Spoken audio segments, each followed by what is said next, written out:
The air in the Aurelian Basin was a thick, suffocating blanket of moisture that tasted of iron and decaying ferns. Every breath felt like inhaling warm, stagnant water, while the incessant hum of cicadas vibrated against my eardrums like 1,000 tiny saws. My sweat-soaked camouflage clung to my skin like a second salt-crusted layer of misery that I could never shed.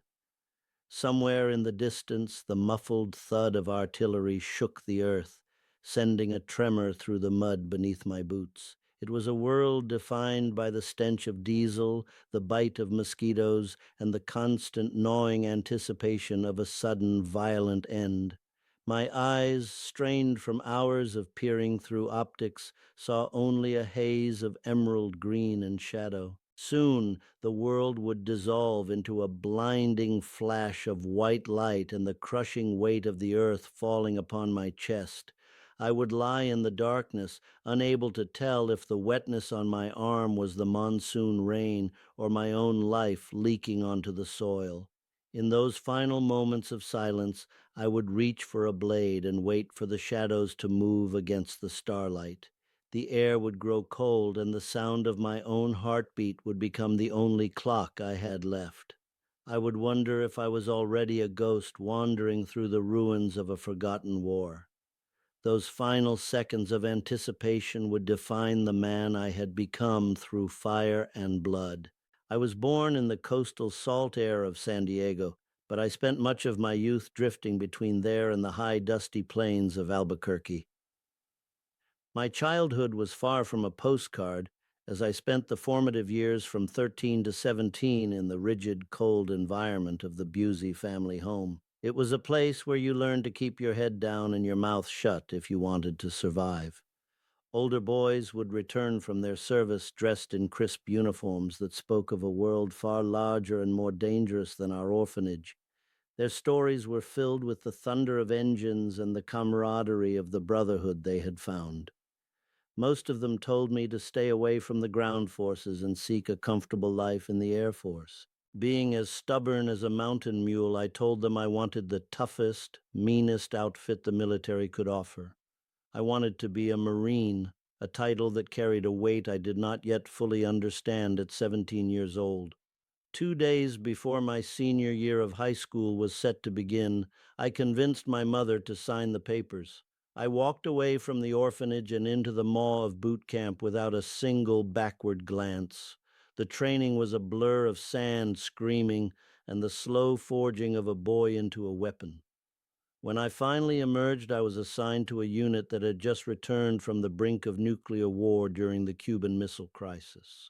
The men in that unit were hardened, silent types who carried the weight of secrets they were strictly forbidden from sharing. I would pepper them with questions about where they had been and what they had seen, but they remained as cold as stone. They wouldn't tell me a thing, and their silence only fueled my desire to prove myself in the field. It wasn't long before we were sent on what they called a float phase, steaming across the Far East. We drifted from port to port, eyes fixed on the horizon as the geopolitical tension of the mid-1960s began to simmer. I spent 13 months on that tour, learning the rhythm of the sea and the weight of a rifle. After returning to the States, I found myself stationed at Camp Pendleton for a year, thinking the worst was behind me. We were sent to the grueling cold of the Sierra Nevada for winter warfare training, learning to move on snowshoes and skis. We practiced combat in waist-deep powder, shivering in our parkas while we sorted out our specialized gear. Just as we returned to the barracks, an officer walked in with a grim expression that silenced the room. He told us that anyone with more than a year left on their contract was going to a place called Vietnam. At the time, none of us truly knew where that was or what the name would eventually come to represent. It was early 1965 when we packed our bags for the last time and headed toward the unknown. We spent a month on the island of Okinawa, undergoing what the brass called climatization and intensive jungle warfare training. They were looking for volunteers for a new sniper program, but the requirements were incredibly strict from the very beginning. You had to be a qualified expert marksman just to be considered for the grueling 3-week course. I was young, arrogant, and filled with a burning desire to be the best the Corps had to offer. I raised my hand, perhaps not realizing just how dangerous that choice would eventually become for my soul.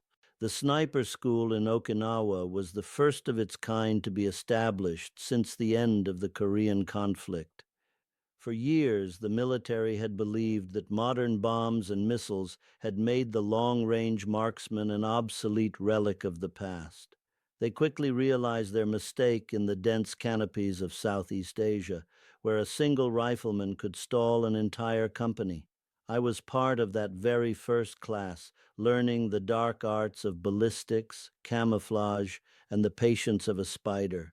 We were taught to read the wind like a book and to treat our rifles as an extension of our own nervous systems. It was a lonely trade, but one that I found myself naturally suited for. In addition to the marksmanship training, we were put through the ringer of raider training to enhance our survival skills. We learned to rappel down sheer cliffs in the dead of night and to scale vertical rock faces with nothing but our fingernails. There were endless hours spent practicing how to blow up radar installations and paddle rubber boats back to waiting submarines. We sat through countless classes on knots, navigation, and the art of staying alive in environments that wanted us dead. The goal was simple. They wanted us to be able to survive anywhere and complete any mission given to us. By the time we finished, I felt less like a man and more like a ghost with a mission. The reality of the war hit us the moment we stormed the beach at the coastal enclave of Chulai. We were packed into those flat-bottomed boats where the front ramp drops out into the surf under the roar of gunfire. There is a specific kind of terror in that moment, rushing out into the water while the air is filled with lead. Once you make it past the shoreline and into the tree line, a strange sense of relief washes over you. We established a battalion-sized enclave, a semicircle of defense that stretched from the sand into the thick brush. My role as a scout sniper meant I was rarely within the safety of those perimeter wires. My days were spent on reconnaissance missions, slipping through the jungle to find the enemy without ever being seen. We weren't armed for major engagements. Our job was snooping and pooping, as the old-timers used to call it. We used camouflage and slow, deliberate movements to ghost through the territory of the Crimson Vanguard. Every position we found was marked down with a simple pencil and paper, as we had no computers to aid us. We would observe their movements, count their numbers, and note the locations of their hidden supply caches. The most dangerous part was always the return trip, trying to slip back through our own lines. The perimeter of our base was a lethal maze of booby traps, landmines, and the dreaded bouncing Betties. We had to know the exact passwords and the specific paths through the thick coils of Constantine wire. Getting inside that line was a feat of navigation because the entire area was covered by interlocking bands of fire. Every man on the line had a specific zone of responsibility, creating a wall of lead that nothing could penetrate. We used to say that not even a mosquito could fly through those overlapping fields of grazing fire. It was a necessary cruelty to ensure that we weren't overrun in the middle of the night by a silent enemy. Life became a repetitive cycle of patrols during the day and listening posts during the long, humid nights. Sometimes we would head out on combat patrols, armed to the teeth and actively searching for a fight. It was during one of these early operations, known as Operation Starlight, that the war became personal for me. We were moving through a suspected transit route when a close friend of mine stepped on a landmine. You could hear the sickening click of the trigger, a sound that meant his life was already over. It was a delayed fuse designed to give the soldier a few seconds of pure, unadulterated terror before the end. He knew exactly what was happening and yelled for the rest of us to get back and stay down. We dove into the dirt just as the world erupted in a fountain of fire and jagged metal. His sacrifice saved our lives, but it left him scattered across the red soil of the Aurelian Basin. I was still a green kid at the time, barely 20 years old, and full of naive notions of glory. When I saw what was left of him, something deep inside my mind snapped like a dry twig. I realized then that Vietnam was just a long series of watching my brothers die in the mud. A cold, hard resolve settled into my chest, replacing the fear with a singular driving purpose. I made a silent vow to myself that I would kill as many of those men as humanly possible. To me, sniping was no longer just a tactical role. It was a deeply gratifying way to settle the score. Every enemy I put in my crosshairs was one less threat to the men I still had left. I figured that the more of them I removed from the earth, the better chance my buddies had of seeing home. This mindset became my armor, protecting me from the emotional weight of the lives I was about to take. We always worked in pairs because in the Marine Corps you never go anywhere without a buddy to watch your back. Whether you were going to the latrine or deep into the jungle, your partner was your lifeline. The enemy was always watching, waiting for a single moment of vulnerability to strike from the shadows. One of our specific missions involved a high-value target who was a master of local propaganda. Every afternoon around 3 o'clock, he would stand on a makeshift soapbox in a small village. He would preach his ideology to the local people, stirring up resentment and recruiting more fighters to their cause. Our job was to silence him permanently and disrupt the flow of his influential rhetoric. We moved into position on a nearby ridge long before the sun had even begun to touch the horizon. A small fire team was assigned to guard our rear so we could focus entirely on the village below. My partner and I took turns behind the high-powered binoculars as the strain on the eyes was immense. If you stared through the glass for too long, your vision would blur and your focus would drift. We spent the entire day in the sweltering heat, making minute adjustments to our rifles for windage and elevation. The angle of the sunlight and the density of the humid air all affected the flight path of the bullet. We kept a meticulous log of our dope, the technical data required to make a perfect shot at that extreme distance. As the hours crawled by, we remained motionless, becoming part of the foliage that surrounded our hide. Finally, the target emerged from a small hut and stepped onto his soapbox right on schedule. I was behind the rifle at that moment, my breathing slow and my heart rate steady. I squeezed the trigger, and the man was on the ground before the sound of the shot ever reached him. It was a clean, clinical removal that left the village in a state of stunned, silent confusion. During those weeks, we also had the honor of providing overwatch for a legendary war correspondent named Elena Vance. She was a woman who had landed with the Marines in the great wars of the past. She was as tough as a weathered boot and could outtalk any sergeant on the line. At night, we would sit around the small fires, and she would regale us with stories of heroism and grit. Her language was often more colorful than ours, which I didn't think was even possible for a civilian. Elena was with our unit for about a week before tragedy struck during a routine movement. Someone in the front of the column inadvertently tripped a concealed wire connected to an old pineapple grenade. Those World War II era explosives were notorious for their unpredictable and devastating fragmentation patterns. A single jagged shard of steel caught Elena in the throat, and she died right there in the mud of the rice paddies. It was a miserable, senseless way for such a vibrant soul to be extinguished by the war. We saw a lot of things like that happen, events that slowly eroded our sense of humanity.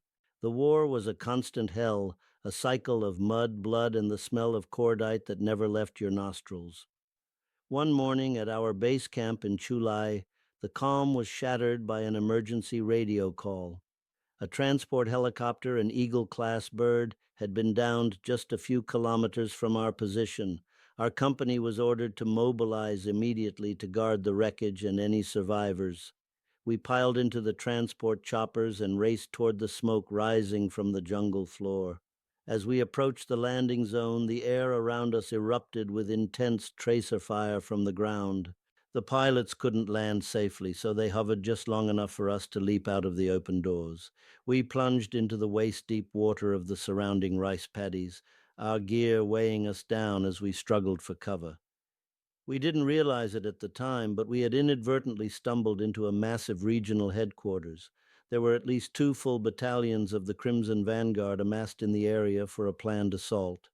They had intended to overrun our base at Chulai, and we had landed right in their front yard.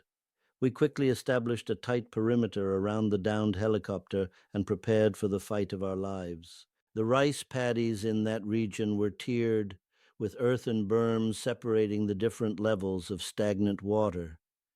We found ourselves in a low-lying section, which gave the enemy the high ground on nearly every side. We called in everything we could: airstrikes, naval gunfire from the ships offshore, and heavy artillery.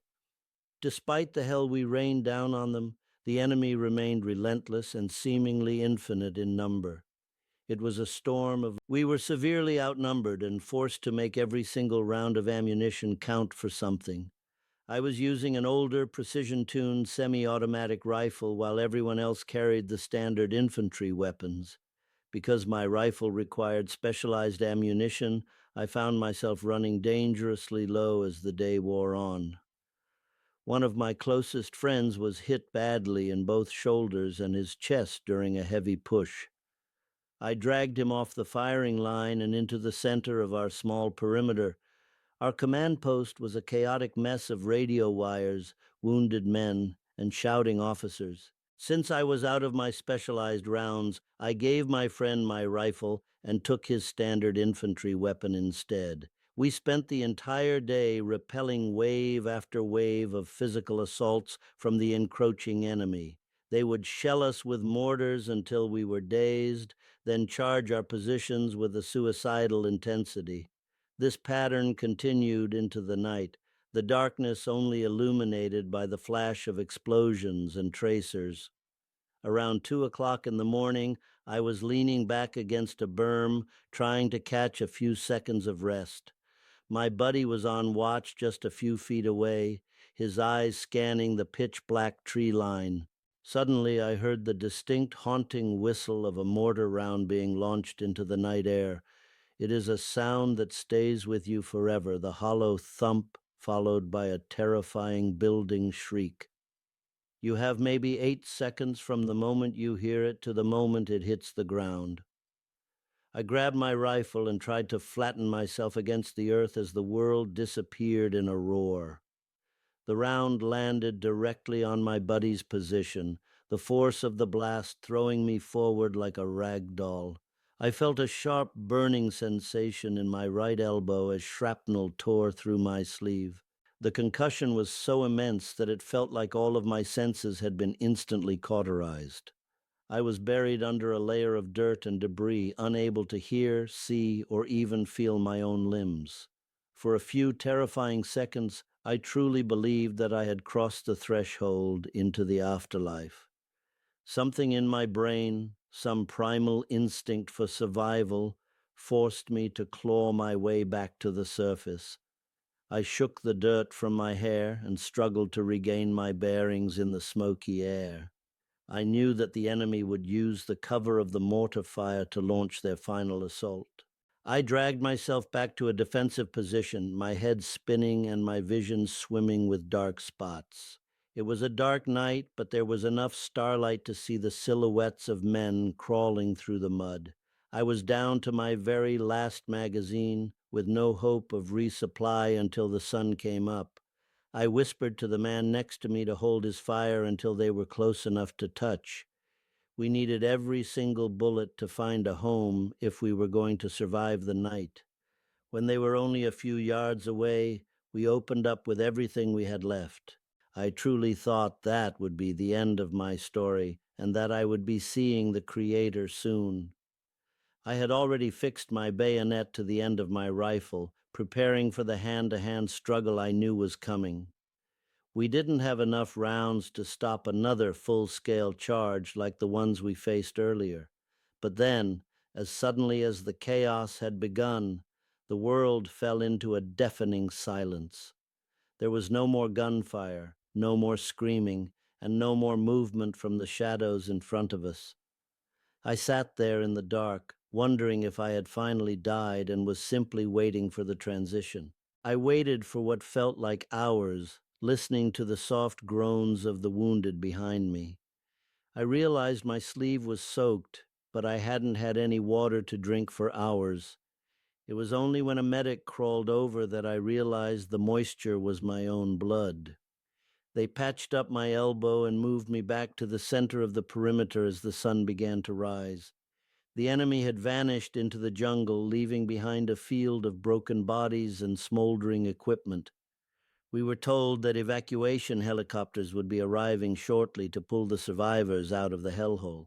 Before the choppers arrived, I stood up and walked back to the crater where my position had been. My steel helmet was gone, so I began searching through the churned-up mud until I found it. I knew it was mine because my name was still visible on the internal liner. The back of the heavy steel pot was completely caved in from the force of the mortar blast. I looked for my buddy, the one who had been standing right next to me when the round hit. All we ever found of him was a single boot and a few scattered pieces of his gear. For many years after that, I carried the weight of that loss with me like a physical burden. It was a twisted, broken way to live a life, and I struggled to make sense of the survival I hadn't asked for. I only survived because of the people who cared for me and the strength I didn't know I possessed.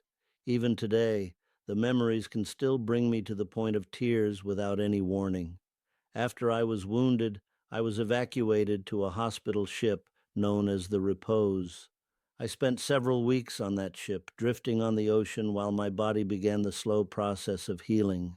The ship eventually steamed toward the Philippines for refueling, but a mechanical failure kept us there for 2 weeks. I spent that time staring at the horizon, convinced that I would never see my homeland again. It didn't seem possible that I could survive the things I had seen and the things I had done. I felt like I was still a part of the combat zone even while lying in a clean hospital bed. My mind was still back in the rice paddies, listening for the click of a mine or the whistle of a mortar. I had given up hope of ever finding peace or a world without the smell of fire. Finally, we were cleared to begin the long journey back to the United States of America. We took a small transport to Da Nang and then a massive cargo plane to Okinawa. From there, we boarded a commercial flight that felt like a dream after the filth of the jungle. There were American stewardesses on board, and seeing them was like seeing angels from a different life. They treated us with a kindness that made us forget our troubles for a few brief hours. We landed at the Marine Corps Air Station where we were processed and given our final shots. Before the sun even rose the next morning, I was at the Los Angeles airport with 10 other Marines. We crowded into a large taxi, splitting the fare so we could all get to our connecting flights. We were all still dressed in our olive green uniforms, looking like relics of a war that the city didn't want to see. Suddenly, a car backfired in the terminal area, and every single one of us hit the pavement instantly. We were laying there in the gutter of the airport, hearts racing and hands reaching for rifles that weren't there. People stared at us like we were madmen, and in a way, I suppose we were. I received a lot of cold stares and insults on my way to the flight that would take me home. I did the smart thing and ignored them, knowing that they could never understand the world I had just left. The veterans of my era didn't have the luxury of returning home on ships with their brothers in arms. We didn't have weeks at sea to talk through our experiences and process the horror with people who understood. I came back alone, surrounded by a country that was increasingly hostile to the uniform I wore. There was no one to talk to, and no one wanted to hear the truth about what it took to stay alive. Being a sniper was the proudest achievement of my life, even with the shadows it left behind. I know for a fact that my rifle saved the lives of many young men who would have otherwise never returned. I couldn't save all of them, and that is a reality I wrestled with for many decades of my life. I had to eventually accept that one man cannot carry the weight of an entire war on his shoulders. It is a fact that I still hate to admit, but it is the only way to keep living. My story is written in the silence of the Aurelian Basin and the dented steel of a lost helmet.